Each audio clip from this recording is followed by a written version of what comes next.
بسم اللہ الرحمن الرحیم نحمدہ ونصلی علی رسولہ الکریم اما بعد۔ آج قرآن کریم کے 19ویں پارے کا خلاصہ ہے جس کی ابتدا سورہ فرقان سے ہے۔ اس سورت مبارکہ کے پہلے 2 رکوع 18ویں پارے کے اختتام میں ہے اور بقیہ 19ویں پارے میں ہے۔ یہ سورت مبارکہ 77 آیات اور 6 رکوعات پر مشتمل ہے۔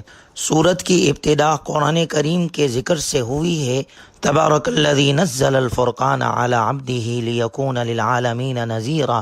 فرقان کے معنی حق اور باطل میں فرق کرنے والی کتاب۔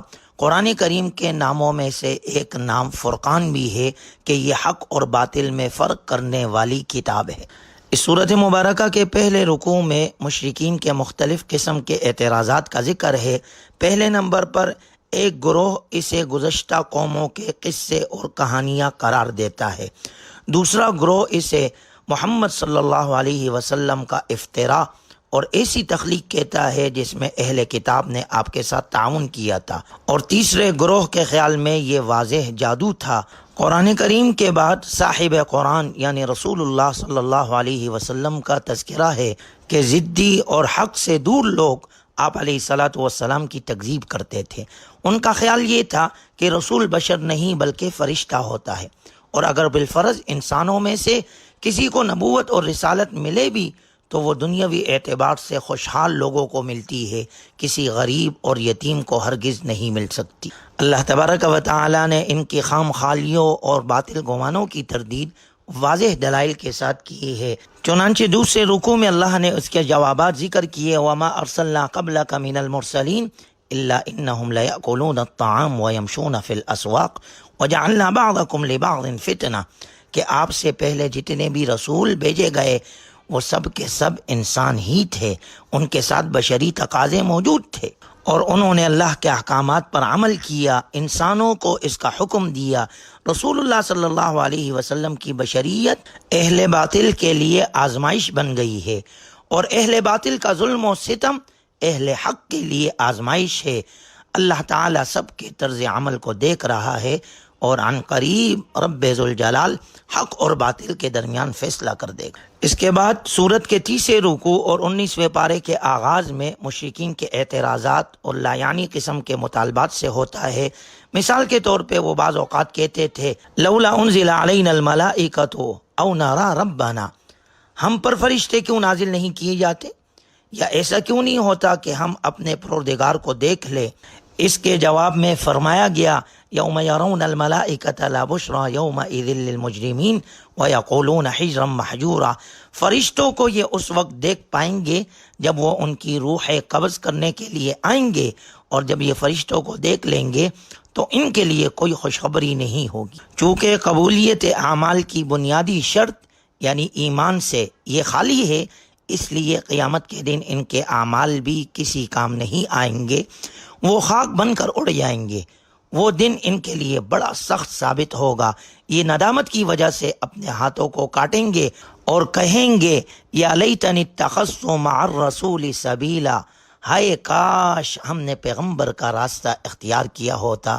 اور اگلی آیت میں اللہ نے ذکر کیا ہے کہ اس دن اللہ کے رسول صلی اللہ علیہ وسلم اللہ کے حضور شکایت کریں گے، وقال الرسول یا رب ان قوم اتخذوا هذا القرآن مہجورا، اے میرے رب میری قوم نے قرآن چھوڑ دیا تھا۔ علامہ ابن قیم رحمہ اللہ فرماتے ہیں قرآن کو چھوڑنے کی کئی صورتیں ہیں۔ پہلا یہ ہے کہ نہ قرآن کو سنے نہ اس پر ایمان لائے، دوسرا یہ ہے کہ پڑھتا بھی ہو اور ایمان بھی رکھتا ہو لیکن اس پر عمل نہ کرتا ہو، تیسرا یہ ہے کہ زندگی کے معاملات اور تنازعات میں اسے حکم نہ بنائے، چوتھی یہ کہ اس کے معنی میں غور و تدبر نہ کرے، اور 5ویں نمبر پر یہ ہے کہ قلبی امراض میں اس سے شفا حاصل نہ کرے۔ گویا سوچنے کی بات ہے، غور و فکر کرنا چاہیے کہ آج ہم کس کس انداز میں قرآن کریم کو چھوڑ چکے ہیں، اور یہ بھی سوچنا چاہیے کہ ہم مہلک روحانی اور اخلاقی بیماریوں میں مبتلا ہونے کے باوجود نہ پرہیز کرتے ہیں اور نہ وہ آسمانی دوا استعمال کرتے ہیں جس میں یقینی شفا ہے، تو اس کا نتیجہ مزید بیماریوں میں مبتلا ہونے اور ہلاکت کے سوا کوئی نکل سکتا ہے؟ یقیناً کوئی نہیں، ضرورت اس بات کی ہے کہ آج ہم اپنی زندگیوں میں قرآن کو زندہ کریں۔ اللہ تعالی ہمیں قرآن پڑھنے والا، قرآن سمجھنے والا، قرآنی تعلیمات کو عام کرنے والا اور اس کے احکامات پر عمل کرنے والا بنائے۔ اس کے بعد اگلی آیت میں مشرکین کی جانب سے ایک اعتراض کا ذکر ہے، وقال الذین کفروا لولا نزل علیہ القرآن جملۃ واحدہ۔ مشرکین یہ بھی اعتراض اٹھاتے تھے کہ جیسے تورات اور انجیل ایک بار ہی نازل ہو گئی، یوں قرآن کریم بھی یک بار کیوں نہیں نازل ہو جاتا؟ اللہ تعالیٰ نے اس کا جواب ذکر فرمایا، کذالک لنثبت بہ فؤادک ورتلناہ ترتیلا، کہ قرآن کریم کو تدریجاً نازل کرنے میں کئی حکمتیں ہیں، مثلا اس کا حفظ کرنا، اس کے معنی کو سمجھنا، احکام کا ضبط کرنا اور عمل کرنا آسان تھا۔ یعنی تدریجاً نازل کرنے کی یہ ساری حکمتیں ہیں، لیکن رب ذوالجلال نے یہاں صرف ایک حکمت بیان فرمائی، وہ یہ ہے کہ تھوڑا تھوڑا نازل کرنے کا مقصد یہ تھا کہ آپ علیہ الصلاۃ والسلام کا قلب مبارک نور قرآن سے منور ہوتا رہے، اس کے حقائق اور علوم سے آپ کی روح کو غذا اور دل کو تقویت حاصل ہو۔ اہل علم اور عقل رکھنے والے افراد بخوبی جانتے ہیں کہ یکا یک برسنے والی تیز بارش کھیتی کو تباہ کر دیتی ہے، لیکن مناسب وقت تک بتدریج برس کر زمین میں جذب ہونے والی بارش سے بہت فائدہ ہوتا ہے۔ گویا قرآن کریم کو تدریجاً اس لیے نازل کیا گیا کہ اس کے حفظ کرنا پڑھنا آسان ہو۔ ان اعتراضات کے بعد چوتھے رکوع میں رسول اللہ صلی اللہ علیہ وسلم کو تسلی دینے کے لیے حضرت موسیٰ اور ہارون اور حضرت نوح اور ہود اور حضرت صالح علیہم الصلاۃ والسلام کی قوموں کا ذکر کیا گیا ہے کہ جب ان اقوام نے اپنے انبیاء اکرام علیہم الصلاۃ والسلام کی بات کو نہیں مانا تو یہ ہلاک ہو گئی۔ اس کے بعد پانچویں رکوع میں اللہ تعالیٰ کی کئی نعمتوں کا تذکرہ ہے۔ الم تر الی ربک کیف مد الظل ولو شاء لجعلہ ساکنا، سائے کا، دھوپ کا، سورج، دن رات، نیند، ٹھنڈی ہوائیں، بارش، پانی اور پانی کی گردش کا نظام بلا شبہ اللہ ہی کی عطا کردہ نعمتیں ہیں۔ بدقسمتی سے انسانوں کی کثرت بڑی ہی احسان فراموش ہے۔ نبی صلی اللہ علیہ وسلم کو حکم دیا گیا کہ وہ کفار کے خلاف قرآن کریم کے ذریعے جہاد کرے۔ جہاد بالقرآن یہ ہے کہ قرآن کریم کے ذریعے سے لوگوں پر حق کو واضح کر کے ان پر اتمام حجت کرنا ہے۔ نبی صلی اللہ علیہ وسلم نے نبوی زندگی کے پورے 23 برس جہاد میں گزارے، ان میں سے 15 برس آپ نے صرف جہاد بالقرآن کیا اور دعوت کے ذریعے منظم اور تربیت یافتہ ساتھیوں کی ایک جماعت تیار کر لی۔ بقیہ 8 برس آپ نے جہاد بالقرآن بھی جاری رکھا اور اس کے ساتھ ساتھ منظم جماعت کے ذریعے سے عسکری جہاد کر کے دین حق کو غلبہ دیا۔ اللہ ہمیں بھی قرآن کریم کی دعوت کے ذریعے سے ایسی منظم جماعت فراہم کرنے کی توفیق عطا فرمائے جو غلبہ دین کی کوشش کے آئندہ مراحل کے لیے اپنا کردار ادا کر سکے۔ اس کے بعد اس سورت مبارکہ کے آخری رکوع میں اللہ تبارک و تعالی نے اپنے محبوب بندوں کے اوصاف حمیدہ کا ذکر کیا ہے، اور یہاں اللہ نے اپنے بندوں کو خطاب عباد الرحمن سے کیا ہے۔ پورے قرآن کریم میں صرف یہ ایک مقام ہے جہاں اللہ نے اپنے نیک بندوں سے فرمایا عباد الرحمن، کہ رحمان کے بندے وہ ہے جن میں یہ صفات پائی جاتی ہے۔ پہلے نمبر کی صفت یمشون علی الارض ہونا، کہ وہ زمین پر نرم چال چلتے ہیں۔ وَإِذَا خَاطَبَهُمُ الْجَاهِلُونَ قَالُوا سَلَامًا، اور جاہلوں سے اعراض کرتے ہیں۔ وَالَّذِينَ يَبِيتُونَ لِرَبِّهِمْ سُجَّدًا وَقِيَامًا، جو طویل قیام اور سجدے کے ساتھ نماز تہجد کا اہتمام کرتے ہیں۔ مال خرچ کرتے وقت میان روی سے کام لیتے ہیں، نہ فضول خرچی کرتے ہیں اور نہ ہی بخل۔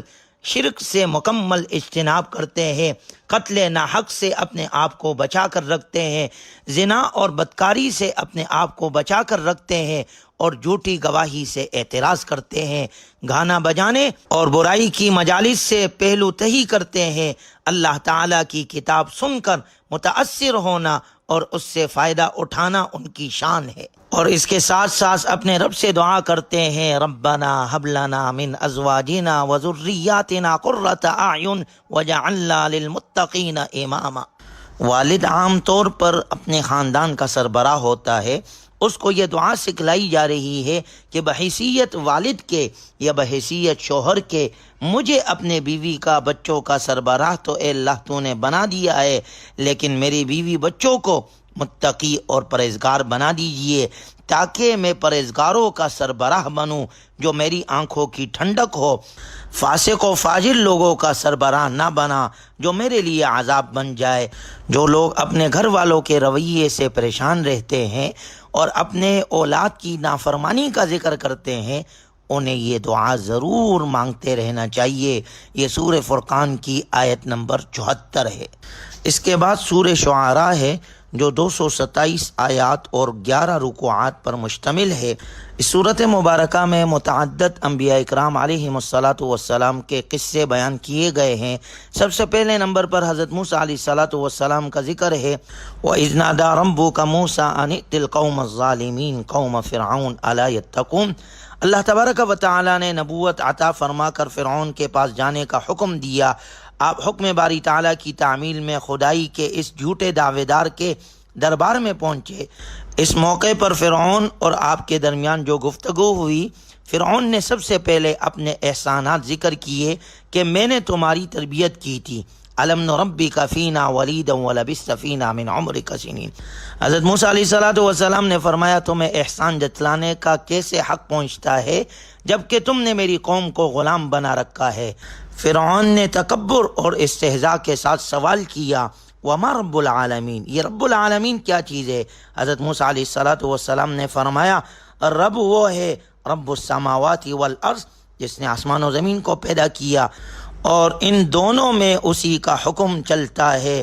تمہیں بھی اسی نے پیدا کیا ہے اور تمہارے آباء و اجداد کو بھی اسی نے پیدا کیا تھا۔ ربکم و رب آبائکم الاولین، رب المشرق والمغرب وما بینہما، وہی مشرق سے سورج کو طلوع کرتا ہے اور مغرب میں غروب کرتا ہے۔ جب موسیٰ علیہ السلام نے رب العالمین کی تعریف اور تعارف تفصیل کے ساتھ ذکر کیا تو فرعون دھمکیوں پر اتر آیا۔ موسیٰ علیہ السلام نے لاٹھی کا اور ید بیضاء کا معجزہ دکھایا، جس کے مقابلے میں وہ جادوگروں کو لے کر آیا۔ جب جادوگروں کے سامنے حقیقت کھل گئی تو فوراً رب العالمین کے سامنے سجدے میں گر گئے، کہنے لگے آمنا برب العالمین، ہم سب رب العالمین پر ایمان لائے۔ فرعون کی مار دھاڑ کی دھمکیوں کے باوجود وہ ایمان پر جمے رہے۔ حضرت موسیٰ علیہ السلام اللہ کے حکم سے بنی اسرائیل کو رات کی تاریکی میں مصر سے لے کر نکلے۔ صبح ہوئی تو فرعون نے لاکھوں کا لشکر لے کر تعاقب کیا اور بلا آخر دریا کے کنارے بنی اسرائیل کو جا لیا۔ فَأَوْحَيْنَا إِلَى مُوسَىٰ أَنِ اضْرِب بِّعَصَاكَ الْبَحْرَ، اللہ کا ارشاد ہے کہ ہم نے موسیٰ علیہ السلام کی طرف وحی بھیجی کہ اپنی لاٹھی سمندر پر مارو، چنانچہ سمندر پھٹ گیا اور ہر ایک حصہ بڑے بڑے پہاڑ کی طرح کھڑا ہو گیا اور بنی اسرائیل کے لیے راستے بن گئے، اور فرعون اپنے لشکر سمیت اسی میں غرق ہو گیا۔ اس قصے سے قیامت تک کے انسانوں کو یہ سبق ملتا ہے کہ بلا آخر اہل حق کامیاب ہوتے ہیں اور ظالموں کا مقدر ہلاکت کے سوا کچھ نہیں۔ دوسرا واقعہ اس صورت مبارکہ میں حضرت ابراہیم علیہ السلام کا ذکر ہوا ہے، جن کے والد آزر اور قوم بتوں کی عبادت کرتی تھی۔ آپ نے ان کو بڑی حکمت کے ساتھ ایمان اور توحید کی دعوت دی۔ وَاتْلُ عَلَيْهِمْ نَبَأَ إِبْرَاهِيمَ اذ قال لأبیہ وقومہ ما تعبدون، جب ابراہیم علیہ السلام نے اپنے والد اور قوم سے کہا تم کس چیز کی عبادت کرتے ہو؟ انہوں نے کہا ہم بتوں کی عبادت کرتے ہیں۔ ابراہیم علیہ السلام نے کہا کیا یہ سنتے ہیں یا تمہیں نفع اور ضرر پہنچاتے ہیں؟ کہنے لگے ہم نے اپنے آباء و اجداد کی ان کی عبادت کرتے ہوئے پایا ہے۔ ابراہیم علیہ السلام نے انہیں توحید کی دعوت دی اور اس پر 5 دلائل اور اللہ تعالیٰ کی 5 صفات بیان فرمائی۔ پہلے نمبر پر فرمایا الذی خلقنی فہو یہدین، وہی اللہ جس نے مجھے پیدا کیا ہے پھر وہی میری رہنمائی فرماتا ہے۔ دوسرے نمبر پر والذی هو یطعمنی ویسقین، اور جو مجھے کھلاتا پلاتا ہے۔ تیسرے نمبر پر وَإِذَا مَرِضْتُ فَهُوَ يَشْفِينِ، اور جب میں بیمار ہوتا ہوں تو مجھے شفا دیتا ہے۔ چوتھے نمبر پر وَالَّذِي يُمِيتُنِي ثُمَّ يُحْيِينِ، اور جو مجھے موت دے گا پھر زندہ کرے گا۔